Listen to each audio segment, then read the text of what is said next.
خوای گەورە سڵاوتان لەبێت بینەرانی بەڕێز و خۆشەویست بەپێی راپۆرتێک قەبارەی گەندەڵی لە عێراق و هەرێمی کوردستان لە ماوەی 16 ساڵی ڕابردوودا نزیکەی 800 ملیار دۆلار بەپێی راپۆرتێکی ناوەندی عێراقی بۆ لێکۆڵینەوە و شیکارە سیاسیەکان هەوڵەکانی بنەبڕکردن و وەڕوبەڕبوونەوەی گەندەڵیش لە عێراق و لە هەرێمی کوردستان بە بنبەست گەیشتون. بە میواندەرێک لە بەڕێزان لە ستۆدیۆی سەرەکی محەممەد حسێن توێژەر لە ناوەندی عێراقی بۆ لێکۆڵینەوە و شیکاری سیاسەکان، هەروە لە هەولێرەوە دکتۆر هێمن میرانی دکتۆرە لە ڕوبەڕبوونەوەی گەندەڵی تاوتوێیان پرسە دەکەین. سەرەتا راپۆرتێک دەبین. بەپێی راپۆرتێک لە ماوەی 16 ساڵی ڕابردوودا قەبارەی گەندەڵی لە عێراق و هەرێمی کوردستان 785 ملیار دۆلاری تێپەڕاندووە. بەپێی راپۆرتێکی ناوەندی عێراقی بۆ لێکۆڵینەوە و شیکاریە سیاسیەکان کە لەلایەن محەممەد حسێنەوە ئەنجام درراوە، قەبارەی گەندەڵی لە عێراق و هەرێمی کوردستان دەگەیشتۆتە زیاتر لە 785 ملیار دۆلار. هەوڵەکانی ڕوبەڕووبوونەوەی گەندەڵیش لەلایەن حکوومەتەکەی عادل عەبدولمەهدیەوە تووشی بنبەست بووە بەهۆی ئەو ئاستەنگی و ڕێگریانەی حیزبە سیاسیەکان و میلیشاکانیان دروستیان کردووە. راپۆرتەکە ئەوەش دەخاتە ڕوو لە چەندین ساڵی ڕابردوودا بەرپرسانی عێراق و هەرێم چەندین بەڵێنیان بۆ ڕوبەڕووبوونەوەی گەندەڵی داوە و پێناچێت کابینەکەی مەسوور بارزانیش بتوانێت ڕوبەڕووی گەندەڵی ببێتەوە. لە بەشێکی دیکەی راپۆرتەکەدا هاتووە حیزبە دەسەڵاتدارەکان لە عێراق و هەرێم زیاتر لە 801 ملیار دۆلار گەندەڵیان ئەنجامداوە و زیانیان بە سامانی گشتی عێراق و هەرێمی کوردستان گەیاندووە. ئەمەش لە ڕێگەی کۆمەڵێک فێڵ و میکانیزمی دارایی و ئیداری جیاجیاوە وەک پرۆژەی وەهمی، دزین و بە قاچاغبردنی نەوت، هەبوونی زیاتر لە 1,100,000 فەرمانبەر و موچەخۆری بندیوار لە هەردوو حکومەتی بەغداد و هەولێر. لە سەرەتای ئەمساڵیش ڕێکخراوی شەفافیەتی نێودەوڵەتی راپۆرتێکی لەبارەی گەندەڵی لە جیهان بڵاو کردەوە. بەپێی راپۆرتەکە عێراق 12هەمین وڵاتی گەندەڵە لە جیهاندا. لەلایەکی ترەوە بەپێی راپۆرتی دەستەی دەستپاشی هەرێم لە ساڵی 2010 قەبارەی گەندەڵی زیادی کردووە. لە راپۆرتەکەی دەستەی دەستپاکی داهاتووە لە ساڵی 2010 قەبارەی گەندەڵی 275 ملیار دینار بووە، لە کۆی ئەو پارەیەش 5 ملیار دیناری گەڕاوەتەوە بۆ خەزیێنەی گشتی. جگە لەوەش ساڵی ڕابردوو 170 کەیسی گەندەڵی لە هەرێمی کوردستان لە دادگا تۆمار کراون و لەوانەش 33یان یەکلایی کراونەتەوە. تا دێت مەترسیەکانی گەندەڵی لەسەر هەرێم و عێراق زیاتر دەبن. هەوڵی ئیستراتیژیش بۆ ڕوبەڕووبوونەوەی پرۆسەکە نییە. لە هەرێمی کوردستان دام و دەستگاکانی ڕوبەڕووبوونەوەی گەندەڵی لاوازن و ناتوانن سزای گەندەڵکاران بدەن و بەو پێی گەندەڵکارەکان لە ترۆپکی دەسەڵات و لە سەرووی یاساون.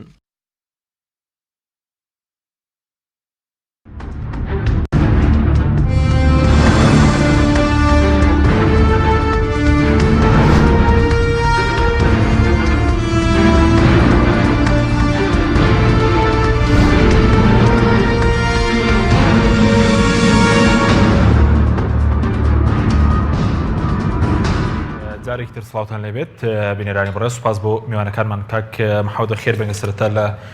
بەڕێزتانەوە دەست پێ بکەین بەر لەوەی کە بینە سەر و راپۆرتەی بەڕێزت قسەی لەسەر بکەین سەبارەت بە قەبارەی گەندەڵی، سەبارەت بە گەندەڵی چی لە عێراق چی لە کوردستان بۆتە دیاردەیەکی ڕێکخرا و مەترسیدار؟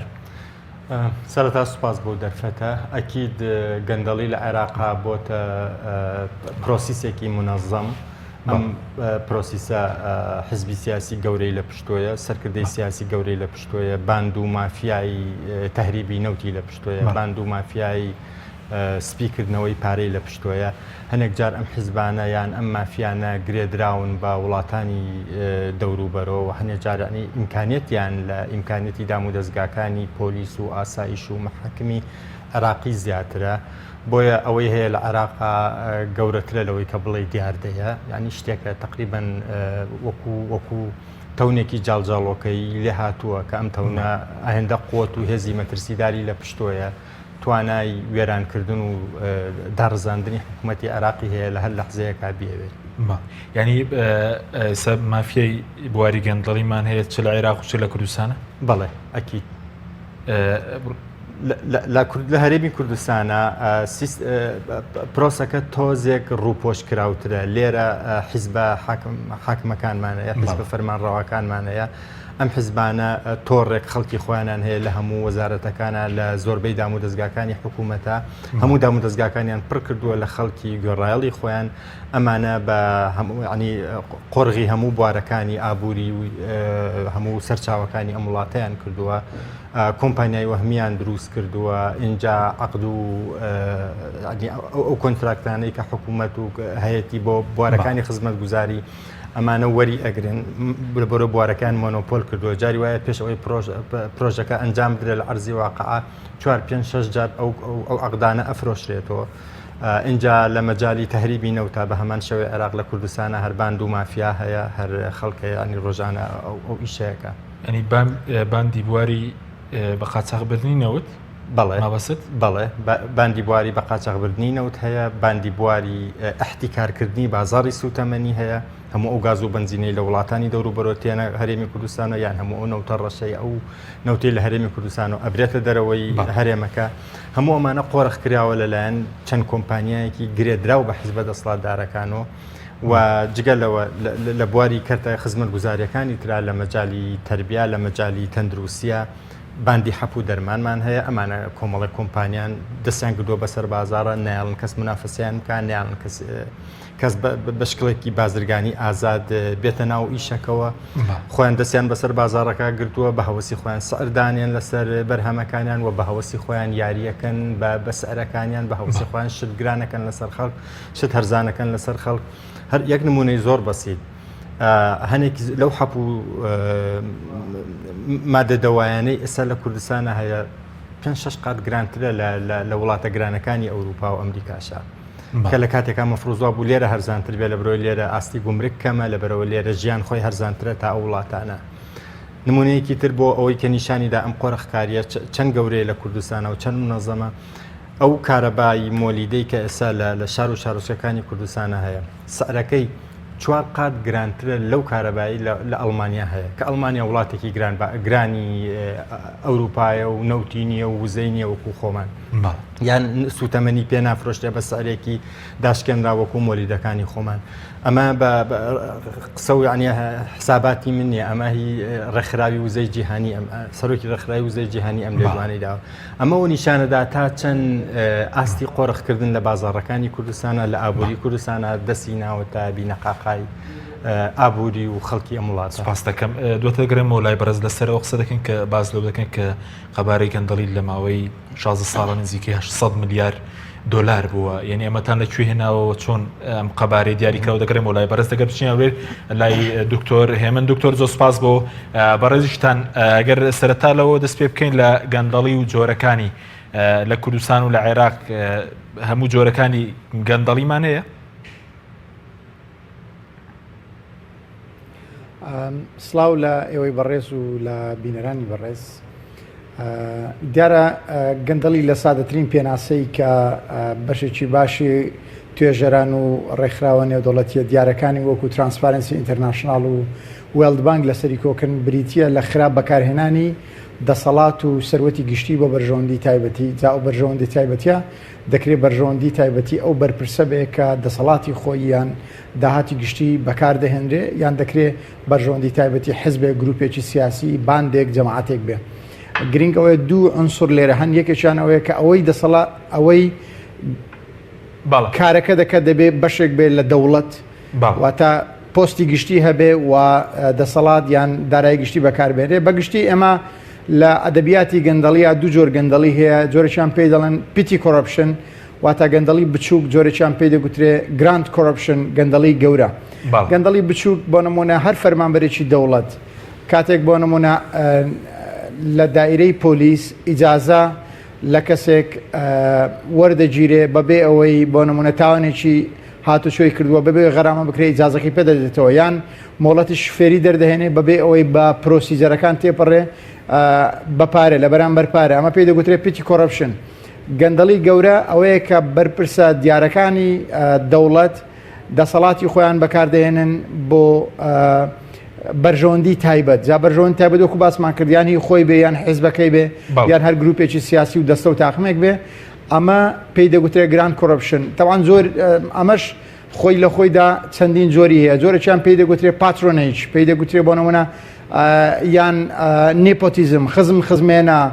ئەمانە هەمویان بەشێکن لە گراند کۆڕپشن کە هەم لە کوردستان و لە عێراق و لە زۆربەی وڵاتانی میدڵ ئیستدا بۆنیان هەیە. بەڵێ کامیان هۆکارن بۆ ئەوەی تریان سەرڕڵدا کامیان یاخومەتی سزدارترە؟ مناقشەیەک لە ئەدەبیاتی گەندەڵی هەیە کە ئایا ئاساییە کە گەندەڵی بچووک هەبێ بەڵام گەندەڵی گەورە نەبێ. ئەم مناقشەیە من جارێک لەگەڵ سوپەرڤایزەرەکەم و کاتی قوتابی بووم ئەو مناقشەیەمان کرد. من خۆم بەڕێی من هەردوو جۆریان مەترسیدارن ئەگەر چاوپۆشی لە جۆری یەکەم بکرێ سەر دەچێشێ بۆ جۆری دووەمیش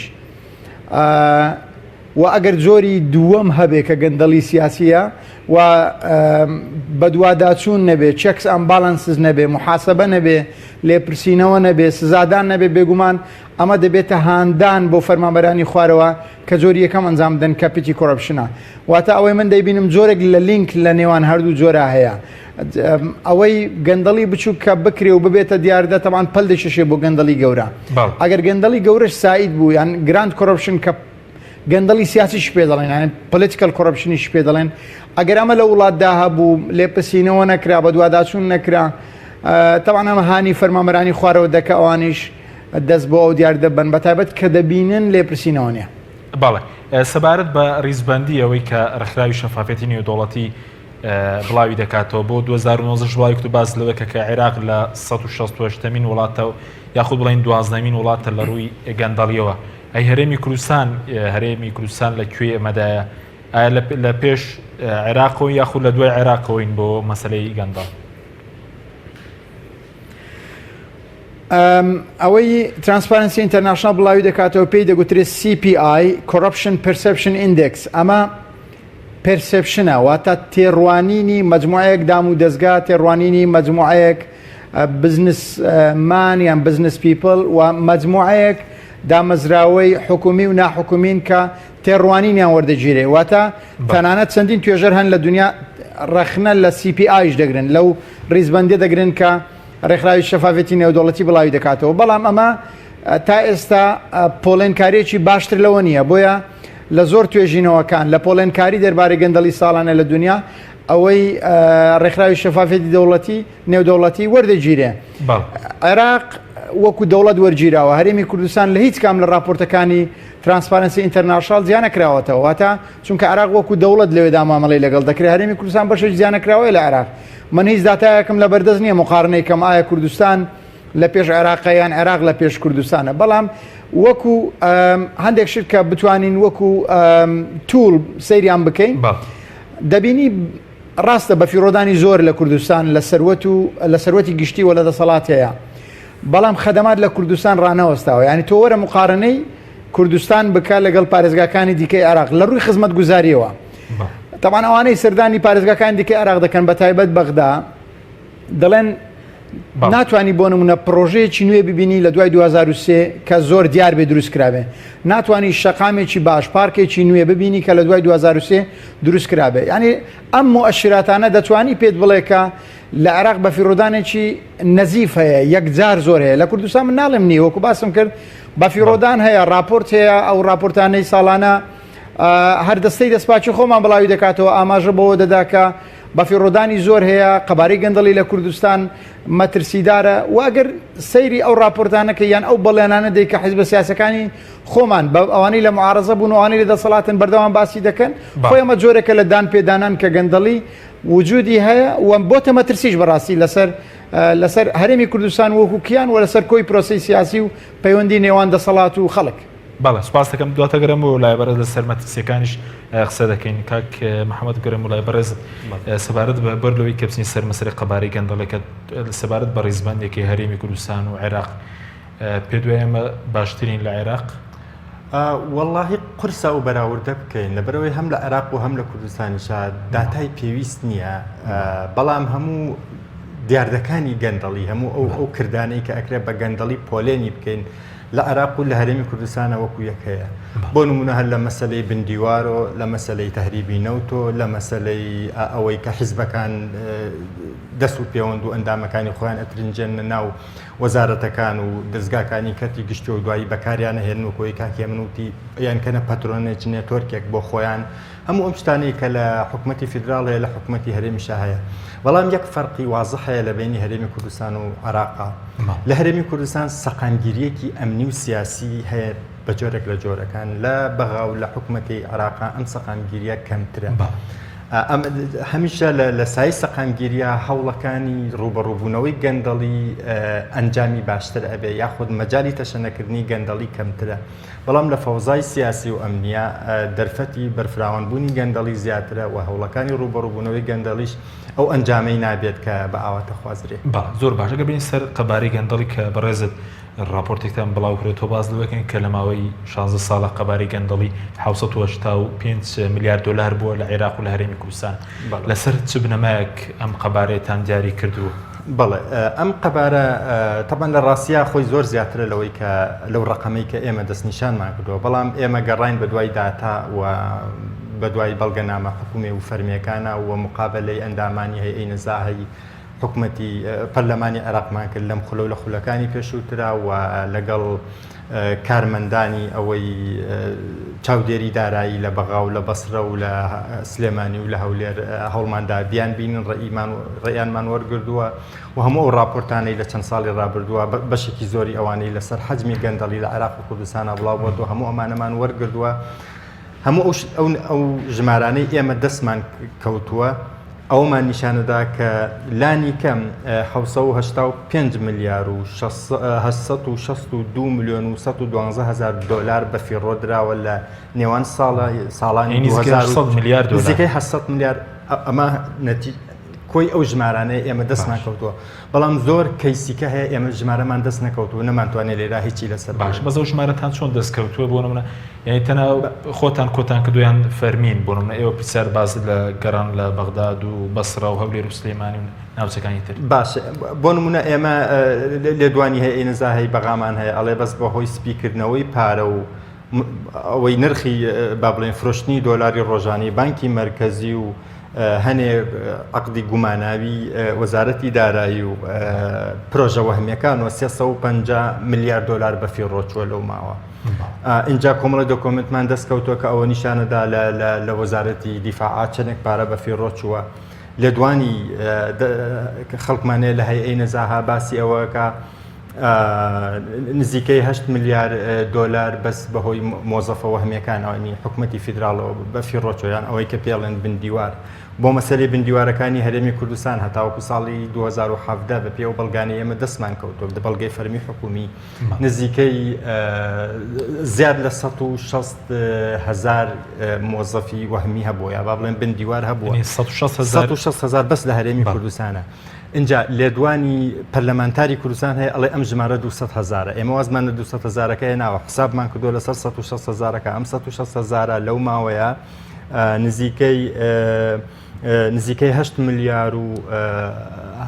800 میلیۆن دلاری بە فیڕۆ داوە اینجا لە مەسەلەی تەهریبی نەوتە لە ماوەی قاچاغبردنی نەوت و تاڵانی نەوت بە قاچاغبردنی نەوت دزینی نەوت کونکردنی بۆڕی نەوت و لێدەرکردنی تەبەن ئەمە کۆمەڵی میلیشیای زۆر کۆمەڵی مافیای گەورە و بچووک لە عێراق ئەم ئیشیان کردووە بە داعشیشەوە 241 میلیار و 360 میلیۆن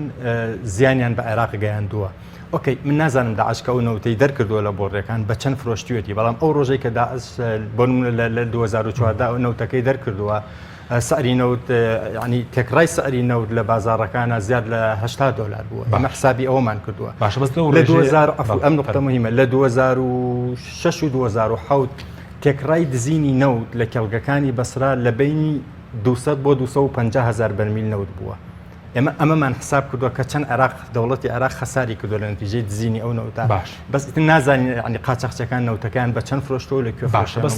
چەندی پێدووە بەرکردستان دەکەوێت لەو قەبارەی گەندەڵیە کە تۆ دەڵی نزیکەی 800 میلیارد دلارە لەو 800 میلیارد دلارە چەندی بەرهەرێن دەکەوێت پێ دوایە بە نزیکەی بۆ نمونە قورسە لەبەرەوەی بۆ نمونە بڕێکی زۆری ئەو عەقدە وەهمیەکانی وەزارەتی دیفاع بەرپرسی کورد با بڵێن نوێنەرانی هەرێم لەوێ بوون ئەو کاتێک ئەو گەندەڵێ ڕووی داوە تۆ هەنێک لەو ئامرلی و زابطانەی کە ئەو کاتە لە وەزارەتەکە بوون و تۆمەتبار کراون بە گەندەڵی خەڵکی کوردستان و ئێستا لێرە ئەژین ینی تۆ قرسە بڵێ ینی وەکو نوێنەری حیزب فەرمانڕەوەکانی هەرێم لە وەزارەتەکە شتەکە ئەوە تێ هەڵچووە زەحمەتە ئەوە تهدید بکەین بڵێن بە ڕقمێکی دقیق ئەوە خۆم ینی ئابووری ناسم ئەم شتانە تا ڕقم نانەبێت تا داتام نانەبێت ناتوانم ئستنتاجی ئەوە بکەم کێ ئەوەی بردووە و کێ ئەوەی نەبردووە بەڵام ئەوەی معلومە لانی کەم ئێمە توانین ژمارەی بندیوارەکانی هەرێم و پرۆژە وەهمیەکانی هەرێم بدەین ئەوە هەیە هەوەسن لە پرۆژەی وەهمی چییە بۆ نمونە لە هەرێم پرۆژەی وەهمی وەکو چی ئەفو پرۆژەی وەهمی وەکو ئەوەی مەسەلەن عقدی پرۆژەیەک هەیە ئەم عقدە دراوەتە کۆمپانیایەکی وەهمی ئەم کۆمپانیا بەس ناوە تۆمار کراوە کەسی نیە لەسەر ئەرزی واقع ئەم کۆمپانیا چیەهی بەرپرسێکی حزبیە ئەم بەرپرسە حزبیە ئەم کۆمپانیا وەهمیە پێشەوەی ئیشەکە دەست پێ بکات جارێکی تر عقدەکەی فرۆشێتەوە ئەم عقدە 3-4 دەستی ناسیوە تا ئەو ڕۆژێک کە بۆتە پرۆژەکە دەستی پێکردو لەسەر ئەرزی واقع یعنی جاری وا هەبووە 50-60 ملیۆن دینار ئەم عقدە ئیسفادەی هەبووە بۆم کۆمپانیا وەهمیانە بۆم کەسە وەهمیانە اینجا پرۆژەکە گەیشتۆتە دەست ئەو کۆمپانیای کە فعلەن ئیشەکەی کردووە لە واقع ئەم حاڵەتە هەیە لە کوردستانە بەڵام لە عێراقا هەر ئەسڵەن پرۆژە هەیە وەهمیە بۆ نمونە پرۆژە هەبووە بە حساب مەکتەبێک کراوە لە گوندێکا لە ناحەیەکا لە دیالە لە سەلاحەدین لە دیوانێ لە ئەسڵا هیچ شتێک دروست نەکراوە بەڵام پارێکی زۆر هێناوە بە ناوی پرۆژەکەەوە حاڵەت هەبووە مەکتەبێکی ساڵانی هەشتاکانیان بۆ یاخ کردو و نیشانیاندا وتیانە ئەمە ئەو پرۆژەیەکە کراوە ئەنی پرۆژەکە بودجێ بۆ دەرچووە پارەی بۆرگیراوە پارەکە خوراوە بەڵام هیچ دروست نەکراوە لەسەر ئەرزیوە سوپاس دەکەم بگەرم و لای بەرز دکتۆر بگەڕێم و لای بەرزت سەبارەت دەگەر قسەی کتێبێ لەسەر قەبارەی گەندەڵی ئەوەی کاک محەممەد باسێکە کە نزیکەی 800 ملیار دلار لە ماوەی 16 ساڵە پاشان بینە سەر مەترسیەکانی گەندەڵی لەسەر هەرێمی کوردستان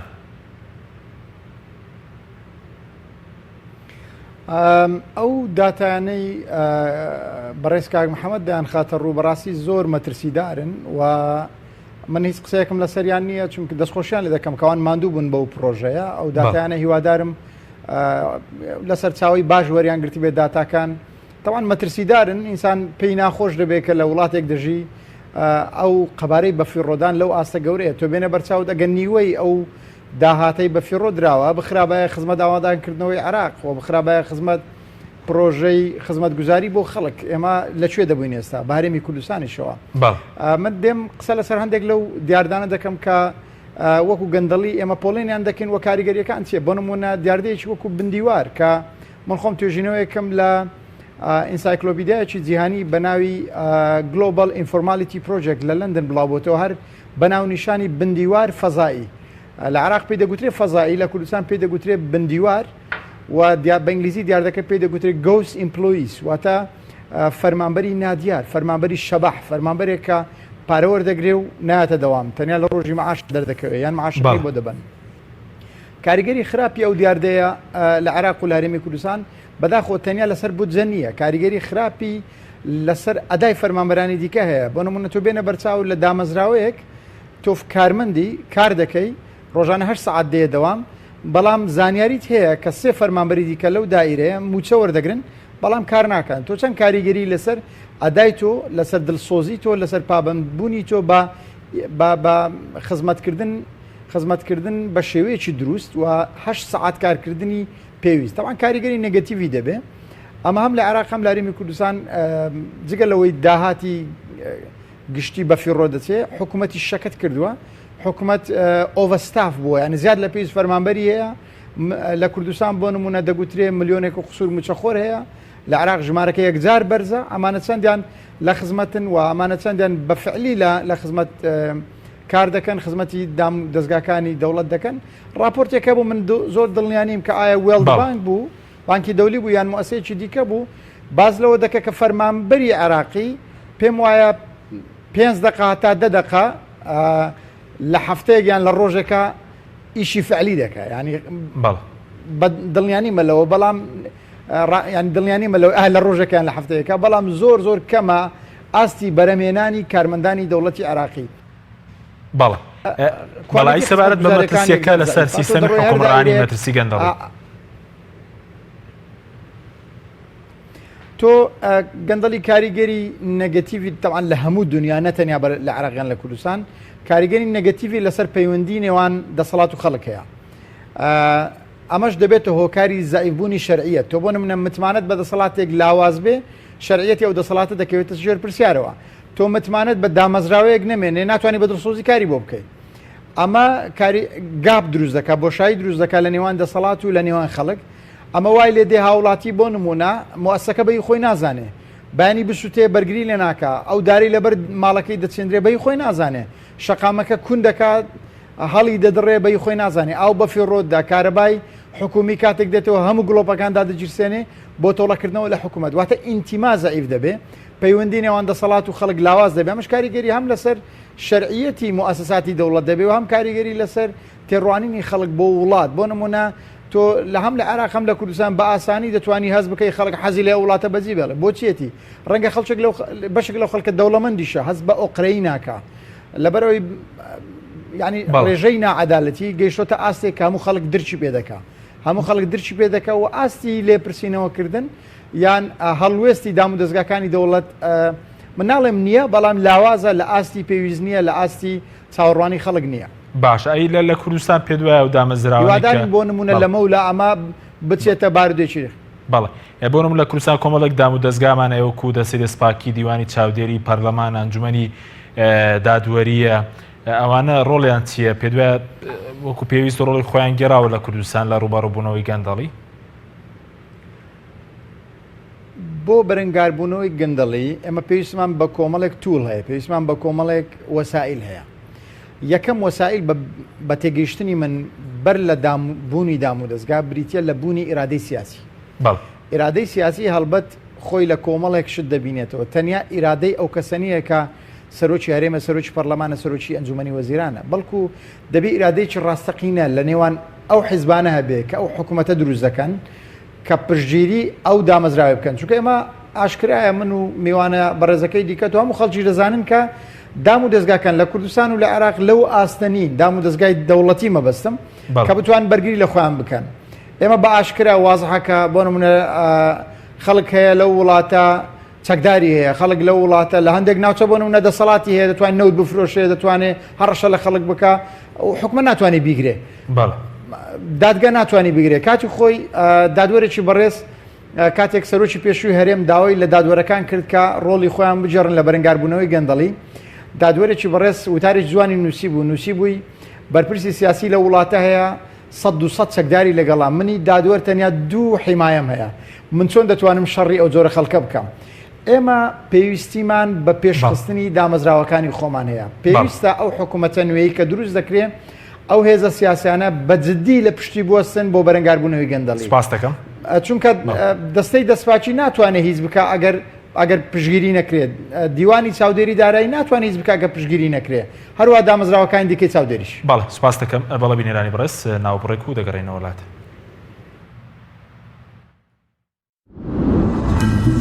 تۆپ ئارت تاکە بریکاری تۆڕی میدیایی کۆمەڵ بۆ دروستکردن و بڵاوکردنەوەی ڕیکلام تۆپ ئارت گەڕان بە دوای تامێکی نایابوو بوونێکی جیاواز تەنها لە ئالیندا بەدی دەکەین بەرووبوومی ئەم ڕەنگانە خۆشترین تام و بۆن دەبەخشن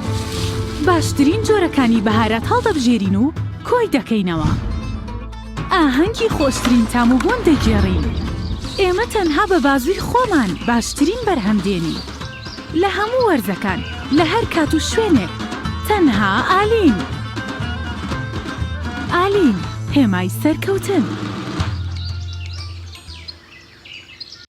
کارگەی شەربەتی خاڵقی گیراوەی خاڵقی بە تامەکانی پرتەقاڵ مێوەژ هەنار لیمۆ و مۆز و ئەنەناس بەرهەم دەهێنرێت تەواوی تامە سروشتیەکانی شەربەتی خاڵقی وێنەی باخێکی پڕمیوەیە کارگەی شەربەتی خاڵقی لەگەڵ 24 ساڵ ئەزمون و بە تامی سروشتی ناونیشان سلێمانی ناوچەی پیشەسازی دوو پشت ئەلبیستەکە کارگەی شەربەتی خاڵقی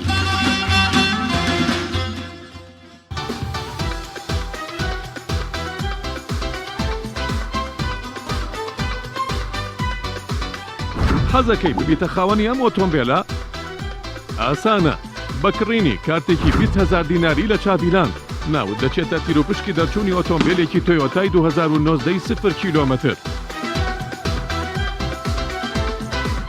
ئاگادار بن ئەو 20,000 دینارەتان نافەوتێت چونکە ئێوە دەتوانن هەر کاتێک پێتان خۆش بێت بای ئەو 20,000 دینارە هەر یاری و چالاکیەکی چاڤیلانتان ئەرەزوو لێبێت بەکاری بهێنن بۆ خۆتان یاخود بۆ منداڵەکانتان بە یەک جار سەردانکردنی چاڤیلان. یەکجار سەردانی چاڤیلان کە و کارتێک کڕات ئەوە ناوت دەچێتە تیر و پشکەکە بۆ ئەوەی ببیتە خاوەنی ئەم ئۆتۆمبیلە. ڕۆژی تیر و پشک دەتوانیت خۆت ئامادە بیت یاخود ڕاستەوخۆ لە میدیاکانەوە بینەری بیت کاتێک ژمارەی کاتی دەرچوو هەڵدەبژێدرێت. هەر ئێستا وەرە و لە 15 تا 15 ماوەی یەک مانگت هەیە بۆ ئەوەی سەردانی چاڤیلاندەکەی سلێمانی بکەیت و چانست هەبێت بۆ وەرگرتنی ئۆتۆمبیلێکی تۆیۆتای مۆدێل 2019. هەر ئێستا سەردانی چاڤیلاند کە لە شاری سلێمانی هەم کاتێکی خۆش لە هەوایەکی سروشتی و فێنێک بەسەر بەرە و هەمیش ناوی خۆت خەرە تیر و پشکەکە تا ببیتە خاوەنی ئەم ئۆتۆمبیلە. چاڤیلاند گەورەترین پرۆژەی گەشتیاری لە هەموو عێراق. هەمومان حەزمان لە برنجە. برنجێک تامی ڕاستەقینەی برنجمان پێ ببەخشێ. بازار جمەی دێت لە برنج، بەڵام بژاردەی من برنجی دۆلفینسیە. بە تام و بۆن هاوشێوەی برنجی کوردیە. 100% سروشتیە. برنجی خڕی دۆلفینسی شێفە گەورەکان سەرسامەکات. بۆیە بێ دوودڵی بژاردەی من و کابانی ماڵە.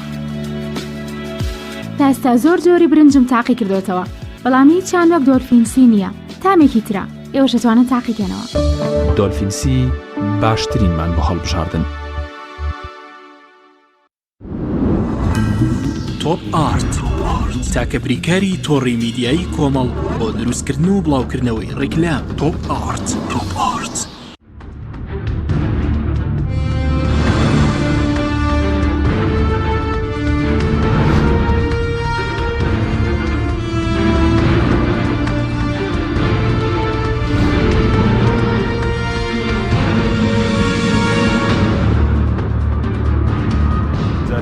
سڵاوتان لەبێت بینەرانی بەڕێز کاک محەممەد گەرم وڵای بەڕێزت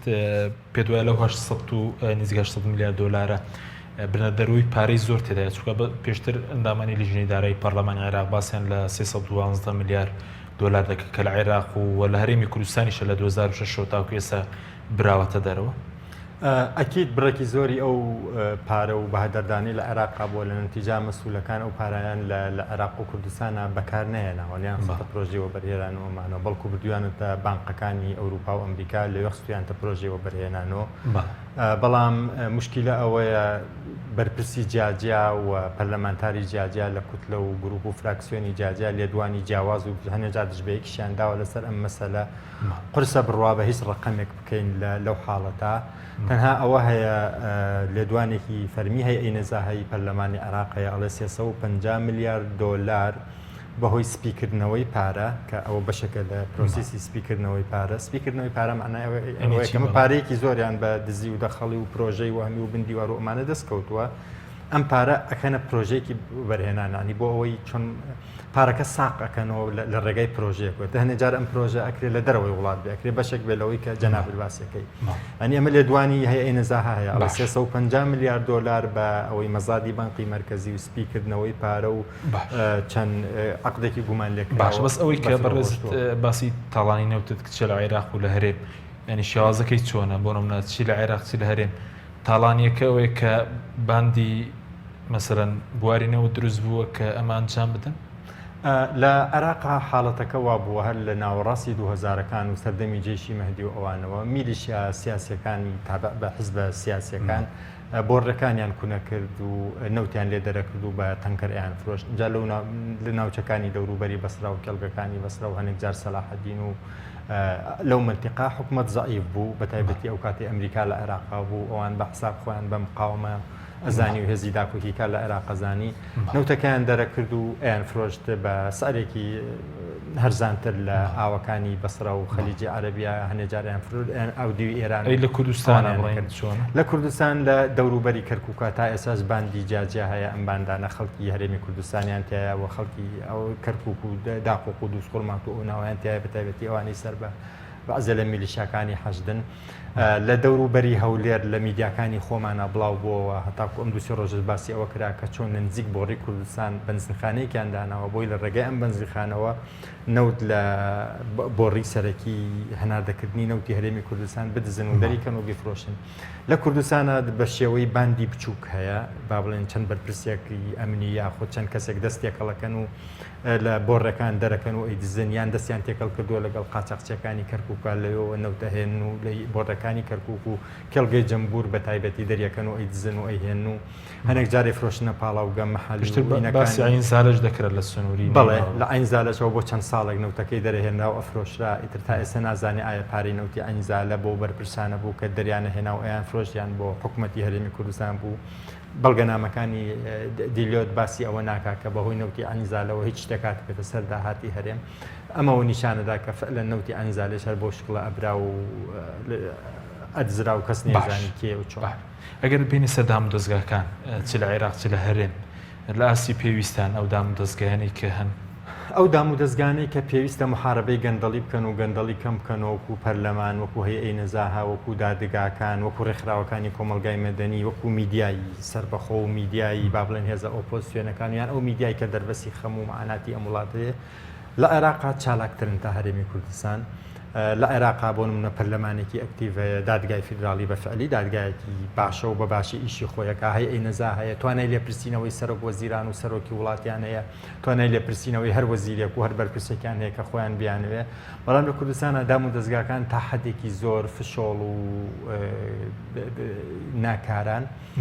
دادگاکانی کوردستان تا ئیسەتۆ بیستوتە وەزیرێک عقوبە بدرێت لەسەر ئەوەی گەندەڵی کردووە تا ئیسەتۆ بیستوتە سەرۆکی هەرێم یان سەرۆکی حکوومەت فعلەن ڕوبەڕووی لە پرسیینەوەیکی جدی بکرێت لە پەرلەمانی کوردستانە ئەو بینیمان بەهۆی ناکۆکیە سیاسەکان و تەنانەت ئەو هێزە چەکدارانەی کە تابعی حیزب و سەرکردە سیاسەکان پەرلەمانیان داخستیانی تۆ چاوەڕێی چی لە پەرلەمانێکی ئاواکەی کە هێزێکی سەربازی لە سەرجادەوە بێت و بتوانێت دای بخانێ لە سەرۆکەکەی بچێتەوە حکوومەت بۆیە لە کوردستانە دام و دەستگاکان تا حەدێکی ترسناک لاوازن کۆمەلگای مەدەنی لاوازە لە بەرامبەردا پێ دوای گەندەڵکاران بەهێزترن گەندەڵکاران فعلەن بەهێزترن و هێزی چەکداریان هەیە میدیایی سێبەر و میدیایی پارەخۆر و مشەخۆر و ئەوانیان هەیە بۆ سپیکردنەوەی ڕوواجی هەیەن لە بەرامبەر علاقاتیان هەیە لەگەڵ بازرگان و هەنێک لە سیاسی وڵاتانی دەوروبەرە ئەمانە ئەتوان بە ئاسانی کەی بیانەوێت تەهریبی نەوت بکەن کەی بیانەوێت عقدی گوماناوی بکەن ینی هەنێک جار کە تۆ تەسەورەکەی هەنێک لەو مەسئولانەی کە قسەی ئەوەی لەسەرەکە لە گەندەڵێکی زۆر تێوە گلاوە دەیان کۆمپانیای قۆرەخکاری هەیە هەنێک لەو مەسئولانە بەهێزترن لە حکوومەت ینی دەیان بەرپرس و خەڵکی لە کوردستانە فەرمانی گرتنی هەیە لە دادگاکان و دادگاکان ناتوان بیگرن ناتوان ڕێکێشنە بەردەم مەحکەمە و یعنی ڕوبەڕووی یاسایی بکەنەوە ئەمەوە نیشانەدا کە بەرپرسی حکومی یان با بڵێن ئەو کەسانی کە بە حساب لە گەندەڵیوە تێوە گلاون بەهێزترن لە حکومەت بەهێزترن لەو دام و دەستگانەی کە پێویستە قانون جێبەجێ بکە کە پێویستە ڕۆڵی هەبێ لە کەمکردنەوەی گەندەڵی سپاس دەکەم دکتۆر گەرم و لای بەڕێزت سەبارەت بە لە سەراستی کوردستان پێ دوای دەبێت چی بکرێ دوای ئەوەی کە خۆت ئاماژ پێدا حیزبەکان بەرپرسەکان بەو دادنێ کە گەندەڵی هەیە و مەترسیە هەتا بەشێکیان باز دەوە کە گەندەڵی وەکو تیرۆر مەترسیە بۆ سەر هەرێمی کوردستان یعنی دەبێت چی بکرێت لە کوێوە دەست پێ بکەین بۆ ڕوبەڕووبوونەوەی گەندەڵی تا مەترسیەکەی زیاتر نەبێت یەک سەرنجی خێراشم هەیە لەسەر یەک لەو فەرمایشتانەی کاک محەممەد فەرمووی مەسلەی ئەوەی لە عێراق دام و دەستگاکانی بەرەنگاربوونەوەی گەندەڵیان دام و دەستگاکانی ڕقابی بەهێزتر بن من زۆر هاوڕان ڕەنگە هاوڕانە بم شکلیان ڕەنگە بۆ نمونە ئەوان دەکرێ بڵێ بە جم و جۆڵترن دەنا پیاوێکی وەکو نووری مالکی کە زۆرترین بە فیڕۆدان لە سەردەمی دوو کابینێ ئەو کراوەوە دەیان و سەدان بەڵگەنامەی لە دژی هەیە چی کراوە لە دژی پیاوێکی وەکو تاریخ هاشمی ڕاوەدوو دەنێن لە بەرەوەی کەیسەکە بۆ کەیسێکی سیاسی لە بەرەوە دەکرێت بڵێ جم و جۆڵەکان لەوێ زیاتر هەن چونکە فرەیە سیاسەکە لەوێ زیاترە حیزبەکان بۆ نمونە بە ئاشکرا دەتوانن پەرلەمان لە جی یەکتری بەکاربێنن دەنا ئەوەی تانجبل ریزەڵتی پێ دەڵێنەوە تا ئەنجامی بەرجەستەکرا و کامەن لەو سەرکردانەی عێراقکە سەدان بەڵگەنامەیان لە جی هەیە جیراون بۆ نمونە بەڵێ ڕەنگە وەزیر بۆ لە پەرلەمان وەزیرە بوو باشی خۆی جەنابێن کاک محەممەد جوانی فەرموو کە بەشێکی باشی ئەو خەڵکە لە دام و دەستگاکانی دەوڵەت بەهێزترن تەمامە زۆر ڕاستام لە کوردستان و هەم لە عراقیش بۆیە زۆر زەحمەتە جگە لە ینی جۆرێک لە جم و جۆر لە جی ناکرێت بۆ مەسەلەی ئەوەی لە چی دەست پێ بکەین وەکو باسم کرد ئێمە دام و دەستگامان هەیە و ئێمە پێویستمان بە قانونی نوێ نییە ئەبەدەن بۆ بەرەنگاربوونەوەی گەندەڵی هەر قانونی عقوباتی عراقی زۆربەی و قەزیانە یەکلا کردوتەوە لە ساڵی 69 ئێمە پێویستمان بە ئیرادەی سیاسی هەیە ئێستا حکوومەتێک خەریکە دروست دەبێ کا من ئەوەندەی ئاگام لەیە لانی کەم دوو هێزی سەرەکی وەکو پارتی و گۆڕان لەسەر چاکسازی ڕێککەوتون لەسەرەوە ڕێککەوتون یەک لە ئەولەویاتی ئەو حکوومەتە بریتی دەبێت لە چاکسازی سیاسی و بریتی دەبێت لە شەڕی گەندەڵی و بڕیارە پێم وایە یەک لە جێگرەکانی سەرۆگۆزیران بۆ کاروباری چاکسازی دەبێت ئەمە هەنگاوی باشە ئەو پێویستی بە پشتگیریکردن هەیە تەوان پشتگیریکردن لە چێ لەلایەن لایەنی کەم ئەو هێزانەی کە ئەو حکوومەتە دروست دەکەن یعنی ئاساییە ئەوانەی دەبنە معارەزە بۆ نمونە بەرەنگاری بنەوە لە ناو پەرلەمان هەوڵی ڕوخاندنی بدەن بەڵام ئەوانەی حکوومەتەکە دروست دەکەن دەبێت ڕازگۆ بن لە پشتگیریکردنی بەرنامەی سیاسی حکوومەتەکە دەبێت دەستی ئەو حکوومەتە بکەنەوە کە بتوانێت بەرنامەکەی خۆی جێبەجێ بکە بۆیە ئیرادەی سیاسی بەر لە هەر شتێک چونکە ئێمە مواسساتمان هەیە و ئێمە بەڕاستی کادری باشمان هەیە بۆ ئەوەی شەڕی گەندەڵی پێ بکەی بەڵام دەبێت ئیرادەی سیاسی هەبێ حیزبەکان چیتر خەڵک داڵدەدەن نەدەن و چیتر نەبنە بربەست لە پێناوی قازانجی سیاسی خۆیان دام و دەستگاکانی حکوومەت پەک بخەن دام و دەستگا نیشتیمانیەکان پەک بخەن بەڵێ بەڕێزت پێشبینیەوە دەگیا خۆ بڵێن ئومێدت بەوە هەیە کە لەم کابینەیە ینی بۆ نمونە چۆن ڕوبەڕووی گەندەڵی بێتەوە چکە ڕەنگە خەڵک بڵێ بۆ نمونە 2011 لە سەراستی باڵایە بۆ نمونە پرۆژەی ڕوبەڕبوونەوەی گەندەڵی ڕاگەندرا حکوومەت تێرێم سەرۆکایە تێرێم لە 2016 بەڵام خەڵک ئەنجامێکی ئەو تۆی نەبینی ینی پێ دوای ئەم جارە جیاوازتر بێت بارودۆخەکە من وەکو توێژەر ناچارم گەشتبین بم لەبەرەوەی هیچ چارێکی دیکەمانی نییە مە لە وڵاتە دەژین ناچارین هەر پرۆژەیەکی چاکسازی دێتە پێش هەر حیزبێک دێ باس چاکسازی دەکە هەر حکوومەتێک دێ پرۆژەکە تەرح دەکە ئێمە دەبێ هاوکاری بین ئێمە بۆ نمونە دەبێ هەوڵ بدەین لە ڕێی پرۆژەوە لە ڕێی بەرچاوڕوونی قسە لەسەر و بابەتە بکەین تەوان هەموو حزبێک باز لە چاکسازی دەکە هیچ حزبێک نییە خۆی پێگەندەڵ بێ هیچ سیاسیەک نییە خۆی پێگەندەڵ بێ بەڵام دەوەستێتە سەر ئەوەی بۆ نمونە ئەو بەرنامانە چەند عملین ئێمە من بە ئاشکرا باز لەوە دەکەم کە شەڕی گەندەڵی شەڕێکی ئاسان نییە شەڕێکی مەترسیداریشە چونکە تۆ لە هەندێک تۆڕی بەرژەوەندی دەدەی کە سنووری حیزبەکانیان تێپەڕاندیەوە تەنانەت سنووری دەوڵەتی عراقیشان تێپەڕاندیە و من زۆر لەگەڵ ئەوە هاوڕانیم کە ئێمە تەنیا پێمان وایە بێ پارتی وێچێتی بە تەنیا بەرپرسەکانی ئەو دوو حیزبە گەندە باوەڕکە هاوپەیمانی گەندەڵی هەیە هاوپەیمانی هەیە کە حیزبی دیکەش تێدا و کەسایەتی تێدا کە ڕەنگە لە هیچ حیزبێک نەبێ بۆیە کاتێک تۆ دەست بۆ بەرژەوەندی ئەو خەڵکانە دەبی تووشی کاردانەوە دەبی بۆیە شەڕێکی ئاسان نییە شەڕێکی ئەوەی ئێمە بەنگلیزی پێدەن کۆلێکتیڤ ئاکشنە پێویستی بە پشتگیری هەمووچی هەیە دەبێت هەمووان ڕێکخراوەکانی کۆمەڵگەی مەدەنی دامەزراوەکان حیزب میدیا لە پشتیەوە پرۆسەوە بن باشە زۆر بە کورتی ینی جگەلەوەی کە باسکە بەڵێ باسن لە پێشتر لە پرۆژەیەکی نیشتیمانی کردهبوو ئەگەر بە کورتی بێ سپاس دەکەین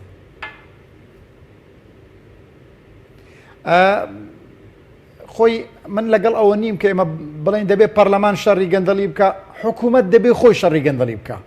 یعنی لە یەکەم هەنگاو حکوومەت سەرۆکی حکوومەت وەزیرەکان ئەو بەرپرسە بەڕێزانی لە ناو وەزارەت نابێ لە خۆیان قبول بکەن وەکو گەندەڵ سیر بکرێن حکوومەت دەبێت لە خۆی ڕادەست پێ بکە دەبێت ئەوەی پێی دەگوترێن میکانیزمی بەدواداچوون چێکس ئەند بالانسز میکانیزمی متابعە و تەفتیش دەبێت لە ناو دامەزراوەکانی دەوڵەت کاریگەر بکرێ ئاکتیڤ بکرێتەوە حکوومەت پێشەوەی پەرلەمان لێپرسینەوەی لەگەڵ بکات دەبێت خۆی لە خۆی قبول نەکا کە وەزارەتی وەزیری گەندەڵی هەبێ بەڕێوبەری گشتی گەندەڵی هەبێ پرۆژەی وهمی لە وڵاتە هەبێ فەرمانبەری بندیوار هەبێ ئەحزابی سیاسی بودجەی دەوڵەت خراپ حکوومەت وەکو کابینە نابێ ئەمە قبول بکە پرۆژەیەکی نیشتیمانی بەرەنگاربوونەوەی گەندەڵی هەیە کە دەستەی نەزاهە و ئەو کابینەی حکوومەت ئەوەی ئێستا بۆ نمونە 2017 تا 21 کە پێم وایە ڕاگەندراوە خاڵی باش لەنێو پرۆژەیە هەیە دەکرێت ئەمە ئاکتیڤ بکرێت لەو کابینەیە دەکرێت بۆ نمونە پێداچوونەوەی پێ بکرێت دەوڵەمەند بکرێت پلان هەیە پرۆژەی باش هەیە بەڵام پێویستی بە ئیرادەی سیاسی هەیە کە لە پشتی ئەو پرۆژانەوە بێ و بە فعلی دەست بۆ پرۆسێ بکرێت. سپاس دەکەم دکتۆر کاک محەممەد کاتمان زۆر کەمەوە بەڕێستان لە راپۆرتەکەتانەوەی وڵاتان کرد و باستانەوە کردبوو کە چ لە عێراق چ لە کوردستانش تا ڕادێک هەوڵەکان بەبست گەیشتون. چۆن بەمە گەشتنەوە پێ وایە دەبێت چارەسەر چی بێگەر دەست پێ بکەین؟ باش لە عێراقا ئەوەی کە ئێستا زۆر تەکید لەوە کاتوە کە فعلەن ئەبێت محاربەی گەندەڵی بکرێت سەرۆک وەزیران عادل عەبدولمەهدیە. ئەم پیاوە کە ئەیبینیت لە قسە و وتار و ئیشەکانیان هەمیشە ئەو ئینتیباعات لا دروستەکە کە خۆی بە تاق و تەنیا ئەوێت ڕوبەڕووی گەندەڵکاران بێتەوە لە کاتێکا دەستەیەکی هەیە و ئەوەی دەستەی باڵای ڕوبەڕوونی گەندەڵی هەیە مفتشینی ناو وەزارەتەکان هەبوو پێشتر و هەموو خەڵکێکی زۆر هەیە هاوشانی ئەو هەڕەشە لە گەندەڵکارانەکە وەعدی ڕوبەڕوونی گەندەڵیەکە بەڵام لە ئاخر لە هەفتەی پێشی و کە هاتە وتاری هەفتانی وت خۆی باشکرا ئەوەی وت کە حیزبە سیاسیەکان حەلیفەکانی خۆی ئەوانی کە هێناویانەتە ئۆفیسۆ زەختی لەکەن بۆ مەساڵحی شخصی و بۆ مەساڵحی حزبی و بۆ ئەجندای تایبەتی حزبەکان ئەو حیزبانی کە ئەویان هێناوە ئێستا فشاری لەکەن فشار لە حکوومەتەکەیەکەن بۆ ئەجندای ئەو حیزبانە دروست بکە ئەنی ناڕاستە خۆوتی ئەو حیزبانی خۆی ئەو هاوپەیمانەکانی خۆی ئەو کوتلانی کە دامیان کردو ئێستا فشاری لەکەن بۆ تەڵەبیاتی ئەوان جێبەجێ ئەمە لە عێراقا ئەمە ئەو تەنیشاندا کە فعلەن گەندەڵکاران تۆڕی ئەو حیزب و لایەن و گروپ و میلیشیا و دەستانەی کە بەرژەوەندیان هەیە لە گەندەڵیا زۆر بەخۆترن لە سەرۆک وەزیران کە هیچ